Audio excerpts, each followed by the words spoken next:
While cybersecurity risks pose serious challenges, they also open up opportunities for SMEs, with large companies facing increasing threats from third-party platforms and digital systems. SMEs can position themselves as essential partners to reduce these risks. Joining me this week on Small Biz Evolution is Tony Anscombe, Chief Security Evangelist at ESET. Tony, thank you so much for joining us. Oh, my pleasure. With the South African Reserve Bank warning that third-party platform integrations can pose systematic risks, how can SMEs specializing in cybersecurity position themselves to help corporations reduce exposure and use this opportunity to grow? Well, there's two things there. One, for very large corporations, SMEs pose the challenge because they're a third party. And then for the SME using third-party solutions themselves, you then have another risk further on. But basically, when you use a third party, you lose some of the control. It should be an extension of your own security policy. So you should have the same access management, encryption, backup and recovery policy. You should have all the same security controls in place that you would in your own system. But once you start using that third party, you're passing the responsibility to the third party. And many companies just kind of take it that the third party is actually doing those things.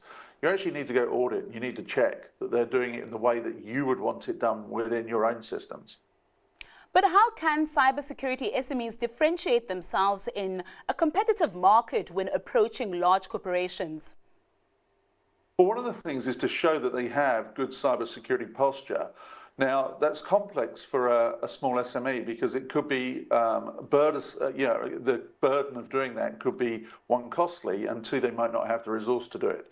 But what I'd actually recommend is SMEs look at taking cyber risk insurance.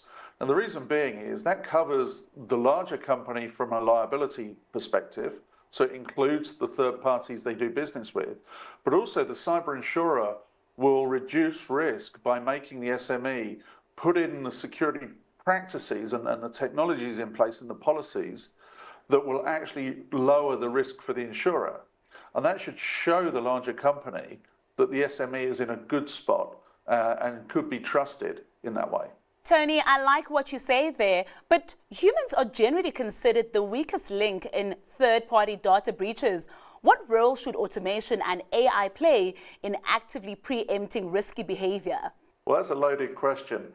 We're not going to get rid of employees with robots. Not anytime soon, anyway, I hope. But you're right. Human behaviour, unfortunately, is at the top. It's the number one risk. If we look at any data, the majority of data breaches, it starts with social engineering, credential theft, or duping some help desk person or somebody in customer services, etc. So cybersecurity awareness training is essential.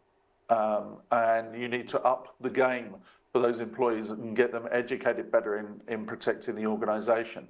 But also AI. So if you look at cybersecurity solutions now, it's not just about the detection of malware and viruses that maybe we all think cybersecurity is about. It's about looking at what's happening in your network and using more modern, sophisticated, advanced tools and looking to see whether bad actors have managed to break in credentials. Maybe there's unusual traffic, maybe there's an unusual process running, and actually looking at that. Now, if you collect all the information off of any network, any business network, there's way too much for any person to wade through and actually find those anomalies. That's where AI steps in. So having that automation and the AI systems then generate alerts and incidents for a cybersecurity professional to look at and understand is essential for any business of any size as well. Can we please look at how customer expectations around data privacy and security influence their buying decisions, especially when dealing with e-commerce SMEs? Well, obviously when you're dealing with personal data and sensitive data, you have to comply with regulation. So Poppy in South Africa, and depending upon the business and where they're doing business, you may need to comply with other privacy legislation around the globe as well. So some legislation is based on location, some is based on citizen, some is based on location of transaction, some is based on the company. So depending upon what your business is, you need to understand how to comply or which ones you need to comply with. And this is where I think actually using a hybrid approach and taking the industry standards, the best practices that are used globally, and showing that your intent is to comply with all legislation. So use a compliance issue like POPI as your very basic cybersecurity posture, but have your cybersecurity posture some way beyond that to show that you're serious about cybersecurity posture. Compliance is not where you want your business to actually be in a cybersecurity term. And just lastly, from your perspective, what basic cybersecurity measures should every small business put in place before scaling up? Well, one of them is that cybersecurity awareness training for employees. I kind of say that's number one. But there's a number of things that you should be doing. If I gave you the kind of quick list, one is make sure you have multi-factor authentication employed. So if there's remote access or you have applications, make sure that two-factor authentication systems are in there. Make sure that you've audited and you understand what it is you're trying to protect. A lot of companies don't understand all the devices that connect to their network. You need to know all devices. And then vulnerability and patch management is essential as well.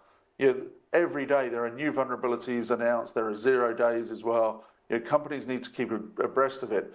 Not patching and then being caught out by something that was vulnerable last week is inexplainable, especially if it then involves a third party or a business partner that then becomes breached as well because you didn't patch. When patches are used, and that's again another thing that AI can help with. Automated patching in that way is a good thing for small businesses to implement. Well, Tony, we'll have to leave it there. Thank you so much for joining us. Oh, it's been my pleasure. That was Tony Anscombe, Chief Security Evangelist at ESET. Until next time, goodbye.